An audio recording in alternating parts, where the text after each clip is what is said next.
नमस्कार, आप देख रहे हैं थिंक हरियाणा। सांस्कृतिक अहिरवाल मंच की बैठक रविवार को स्थानीय आरस वाटिका में संपन्न हुई। बैठक को संबोधित करते हुए सत्यव्रत शास्त्री ने कहा कि अहिरवाल की संस्कृति का उद्गम महाभारत काल से ही प्राचीन इतिहास में महाभारत में उल्लेखित आभीर संस्कृति ही आगे चलकर अहिरवाल संस्कृति के नाम से जानी गई।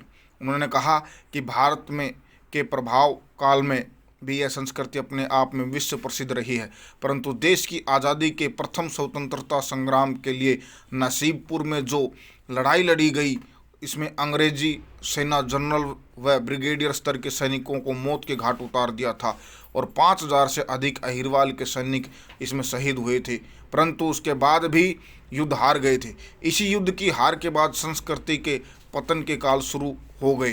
उन्होंने कहा कि सांस्कृतिक अहिरवाल को के गौरव को पुनः स्थापना के लिए उन्होंने 11 बिंदुओं पर चर्चा की है। इसी के साथ प्रत्येक गांव के इतिहास लेखन के लिए तय किए गए मुख्य 24 बिंदुओं पर विस्तार से चर्चा की गई। ये सांस्कृतिक अहिरवाल एक संस्था के माध्यम से ये मूवमेंट पिछले 6 महीने से इस अहिरवाल क्षेत्र में चल रही है। जिस प्रकार से देश में अनेक कल्चरल स्टेट्स की आज़ादी के पहले भी और आज़ादी के बाद भी विद्यमान है, वो कोई शासकीय इकाई नहीं होते हुए भी उनकी अपनी भाषा, उनका अपना पहनावा, उनकी अपनी रीति रिवाज बखूबी जानी और पहचानी जाती हैं। उसी प्रकार अहिरवाल में, क्योंकि 1857 के क्रांति के बाद यहाँ अंग्रेज़ का साथ देने वाले लोगों को कारण से इस रियासत को अनेक छोटे छोटे टुकड़ों में बांट दिया था, जिस कारण से यहाँ के लोगों को अपनी संस्कृति के प्रति गौरव और स्वाभिमान खत्म हो गया था। हमने इस मूवमेंट के माध्यम से उस खोई विरासत को पुनर्जागृत करने के लिए, आने वाली पीढ़ी को उससे पहचान दिलाने के लिए मूवमेंट शुरू की है और उसी के निमित्त इस पूरे क्षेत्र को 50 इकाइयों में बांटा है। कनीना हमारी एक इकाई है।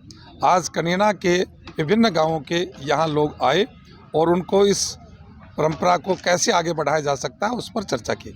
किन किन मुद्दों को लेकर या किन किन जो टॉपिक्स रहे हैं, आपकी जो सांस्कृतिक जो संगठन आपने जो बनाया है उसमें किन को लेकर आज चर्चा की गई? देखिए, इसके अहिरवाल संस्कृति के पुनर्स्थापना के 11 बिंदु हैं। 11 बिंदुओं में 2 बिंदु हमारे पूरे हो गए। इसकी भौगोलिक सीमाएं तय करना और काम करने के लिए इकाई तय करना, ये तय हो गया है।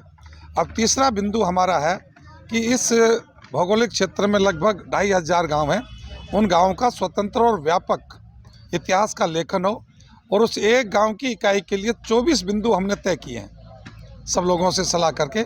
उन 24 बिंदुओं में किस किस प्रकार से क्या क्या चीज़ें उसमें रखनी है, इस विषय का इसमें प्रशिक्षण भी दिया गया है।